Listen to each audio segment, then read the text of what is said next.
clean and shaved and rested and nothing to do. Not that much, right? Yeah. Uh, just try to get some well well deserved rest after a couple of days of crazy stuff. Not too crazy, just crazy enough. Um, I was around 3 open bars past like 5 days. Oh man, isn't that a isn't that a treat? And to kind of be like, you know, looking past it and dealing with like tables full of like drunks and people that stayed too long at the party for sure. And then like feeling like you're missing the party, but then again, it's like, do you really want to be that last table where they don't get the hint that you gotta go? To the point that the waiters have to come out and start turning on the lights and moving tables around and chairs to give you the message that it's time to skedaddle. You don't have to go home, but you can't stay here. So no, it's just like I feel like I'm every time I'm kind of like when I go from one thing and do another thing, I feel like I'm shifting gears, but not shifting gears smoothly. Like I'm grinding my gears every time. I'm going from like first gear to fifth without anything in between. It's like different mindsets, different mentalities, different approaches. Um, and then, disappointed in the fact that like some of the stuff that I had published and stuff like that, there was just so many grammatical errors. And I've had people read these things and overlook them, and then use one program, and then it's just like then another program, and then you're finding like every single paragraph had some sort of grammatical error, and you don't even know how you missed it. But I feel like it's almost too late after the fact of well, I changed everything. That's what I've been home doing that. Weather's been cold. It's better today. It's just brick out for the past few days, but now, once it gets above freezing, I feel a lot better. But yeah, I came into the week last week just with was it already? I don't even know when what was. Jeez, rejection letter from Sundance was the last time I think I was here or said anything. Yeah, and then from then on.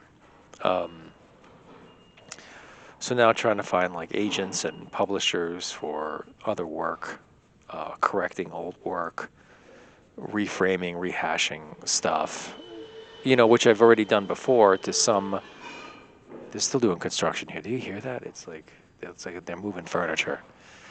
I would wait till later when they would leave, but the thing is, it's like the daylight here is short, and like at 4 p.m. it's already dark up here. So like, and it's not that I'm not using this ridiculous light on me. There you go. That's a little softer. Jeez, I'm just blinding myself.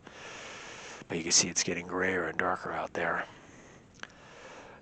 So, based on like this fluky, I can't even call it fluky success, where I mentioned before in these my videos that I took 2 films that I directed that I guess weren't received so well, and then put them together into one film, and lo and behold, it got like 50,000 hits. So it's like 50,000 views. So I'm like, okay, so that's like, so you're able to kind of take some stuff from like, here's this past, here's that past, here's this idea, here's this project, and then you look, okay, then give it a rework. Pull it out of the closet, get some fresh eyes on it, and give it a rework. And then it's like, lo and behold, then you might get a different response. And that's how sometimes it is with art. The ideas might be not good at the time, or the execution wasn't so great. But then maybe if you combined something, this recipe with that recipe, you come up with a whole new set of cookies. I don't know. What do I know? This is all like one big experiment, and I'm like just some mad scientist. And that's what I am at this point. It's definitely a mad scientist. And trying to it's so late in the stage, so late in the game, and pushing boundaries still. And it's like, really now? it's like this is what a terrible time. What terrible timing I have. It's like I know I've talked about it like, but I can't get over it sometimes. The left instead of right person, the the the guy who just like I don't know shows up, at 3 o'clock in the morning at a party with a clown suit while everybody's ready to go home dressed in tuxedos, and to be permanently that guy, and to like just somehow always miss everything. Just like I don't know how a person like that can just exist, and definitely a person like that to even try to begin to succeed. It's unbelievable. But yeah, still I guess shucking it out. And oh well, great. There was a broom that just moved. Okay, that was just weird. Anyway, um, but to feel like you're always, you know who said it best? Yeah, it was a great line in that movie, Jerry Maguire. Who was in that movie? Cuba Gooding Jr., right? I forgot his name, his character, but when they were bringing him, he was a football player, when they were bringing him to like the draft. Like, 'cause, I don't know if he became, I don't remember, I'm not a big football person, but I don't know if he became a free agent or something. And then Jerry Maguire represented him, and they went to like the draft. And Jerry asked, Cuba Gooding Jr.'s character, like, how do you feel? And he's like, as if I came 5 years late to the prom. And it's like, yeah, that feeling, like, wow, like you're here. This is your idea now. You're thinking about this now, and thinking about that whole age range between between 30 and 50. That's when you're supposed to get success and cultivate it, and that's it. And then after 50 is when you kind of just do your kind of side projects, make your cameo appearance, do things in like special presentations, special guest star, and that's that. It's done. That's the time to do it. That time for me is past. So it's like, now what? What are you going to do now? Kind of. And that's the kind of the pressure, because it's like, yeah, well, if it was going to happen, it should have happened. And now that that time frame is finished, you have to kind of like, well, you can't seek it now. It's not allowed. It's some kind of like cosmic, it's like how we are. This nation is so obsessed with time. It's so obsessed with how old you are. Oh my God. Like having an Eastern European background, I never knew how old my parents were until I was much older.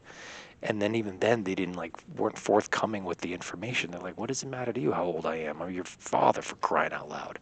My mother, forget it. She's like, you'd never ask a woman her age, It's like, and somehow they've made age, I don't know where they come up with this whole playground mentality. Like, how old are you? How old are you? It's like, once you're like over 21, it kind of really doesn't matter how old you are.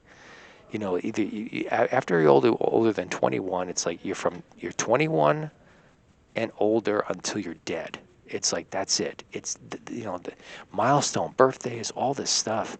Other countries don't celebrate this. Only America, they do go crazy about this.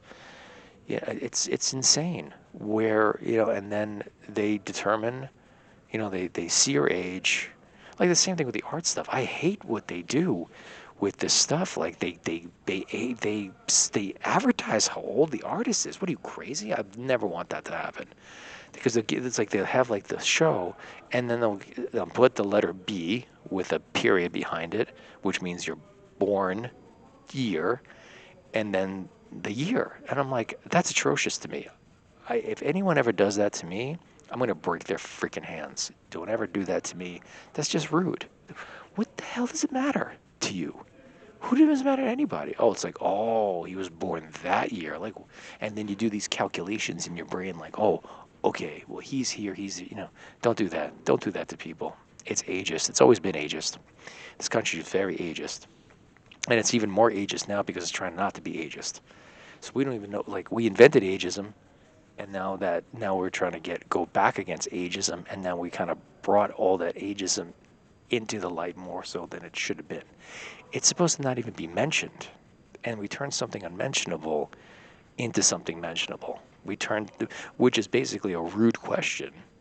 It's like, why don't you just ask me the length of my penis?